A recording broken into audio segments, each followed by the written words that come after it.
Today I want to share something really interesting, and I'm sure it will help a lot of people who are working on Drupal, especially site building.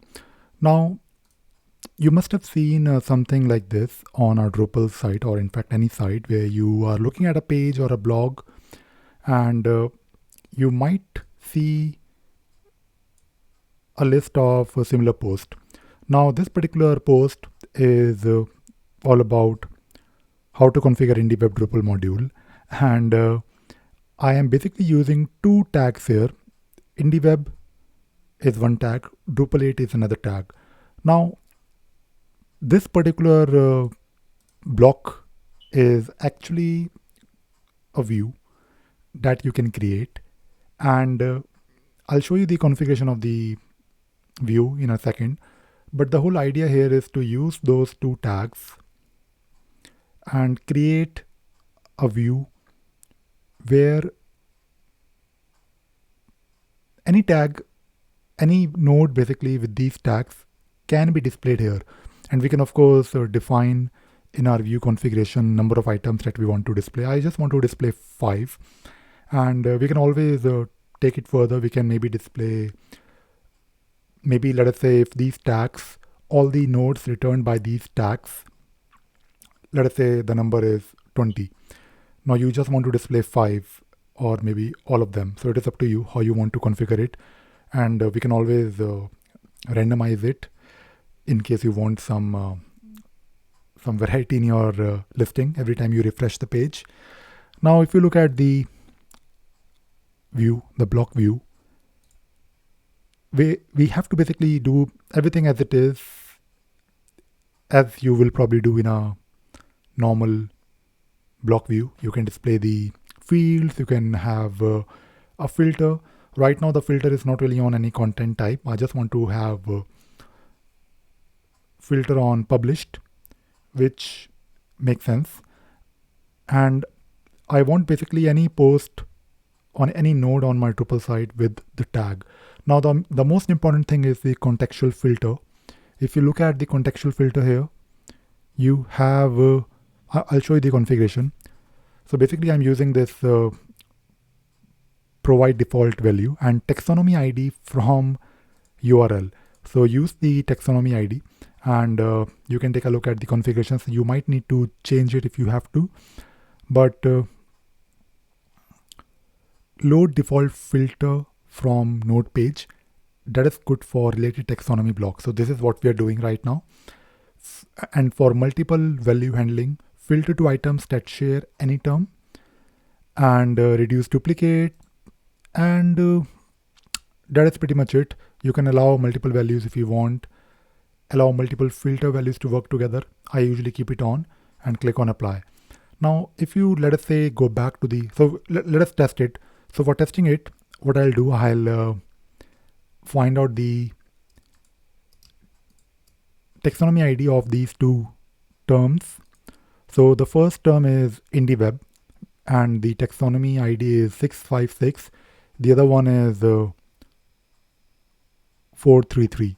So let us test it for both of them. So for 656, I will update the view and I can see the similar items. There is one thing which is bothering me, that is the how to configure IndieWeb Drupal module. So basically when you do this, when you create this view, the same node can also be in the view. So we'll remove it in a minute, don't worry about it. The next one is 433, the one with Drupal 8. And again, it will change the items, but we have the same node, how to configure IndieWeb Drupal module. We will fix it, don't worry about it. And I'm displaying number of items as 5. Now we can add one more contextual filter, add, and this time we'll find something like content, and I'm just trying to find out where I can use the content ID.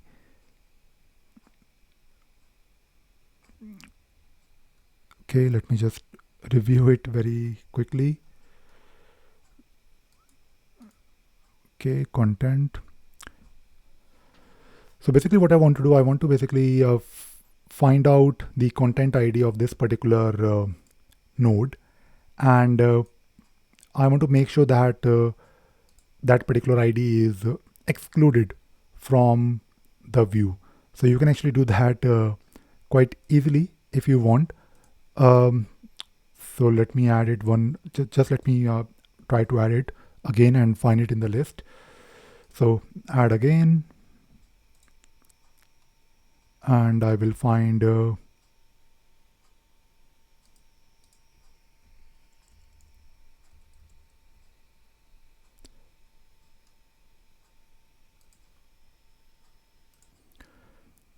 yeah, this is what I was looking for. I was looking for the ID, and I can select it and add it to the contextual filter. So let us select the default value and content ID from the URL. This is what we want, and I believe we can go directly to the more, and we can select exclude and apply. Now when you click on this, and when you try to take a look at the advanced here, so content ID is just below the content has taxonomy term ID. And to test it out, we need to basically pass in the content ID as well. And the content ID of my node is 1430. So I will run it like this. I will update the preview, and this is now displaying the list of nodes, excluding the 1430. I can test it for the other one, and that is 656/1430. So let us save it, and if you go back to the page, we have the similar post view. So I just wanted to quickly create this video and share this, because a lot of people get confused with this when they are working on Drupal and trying to create a view. The good thing about view is that you can customize it really well, and I quite like working with views. And in this video, I hope you learned something new today, and you also enjoyed watching this video. Thank you very much.